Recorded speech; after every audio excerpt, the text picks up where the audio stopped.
നന്ദിനി പറയുന്നു, ഞാൻ എങ്ങനെ അങ്ങനെയായി. കഥ വേദനിപ്പിക്കും. സിനിമയിൽ കാണുന്ന ഒരാളെ പെട്ടെന്ന് കാണാതായാൽ ആര് അന്വേഷിക്കാനാണ്? ഇടയ്ക്കിടെ അവരുടെ ഓരോ ചിത്രങ്ങളായി മാറി മാറി ചാനലുകാർ കാണിക്കുമ്പോൾ അവരുടെ വിടവ് ആരും ശ്രദ്ധിക്കില്ല.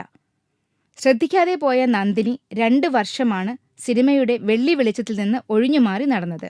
അനുരാഗ കരിക്കിൻ വെള്ളത്തിൽ അവർ ഒരു ചെറിയ റോളിലൂടെ എൻ്റർ ചെയ്തപ്പോഴും ആരും ഓർത്തില്ല ഇത്രയും കാലം നന്ദിനി എവിടെയായിരുന്നെന്ന്.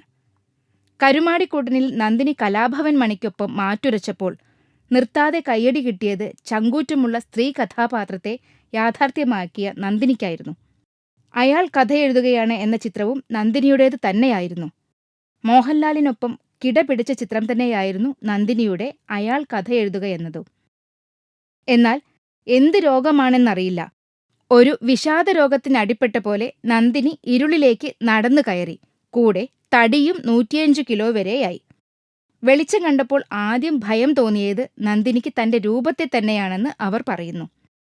പിന്നെ തിരിച്ചുവരവിന്റെ പാതയിലേക്കുള്ള പ്രയാണം. 105-ൽ നിന്ന് ഭാരം കുറച്ച് 66-ൽ എത്തിച്ചു. നിർത്താതെയുള്ള യോഗയും വ്യായാമവും കൂടുതൽ ഫ്രൂട്ട്സും കഴിച്ചപ്പോൾ എല്ലാം നോർമലായി. കല്യാണം കഴിക്കാത്ത നന്ദിനി പാകമുള്ള ഒരാളെ കാത്തിരിക്കുന്നുണ്ടെന്നു കൂടി അറിയുക. Film court. കൂടുതൽ സിനിമാ വിശേഷങ്ങൾക്കായി ഈ ചാനൽ സബ്സ്ക്രൈബ് ചെയ്യൂ. Film coat.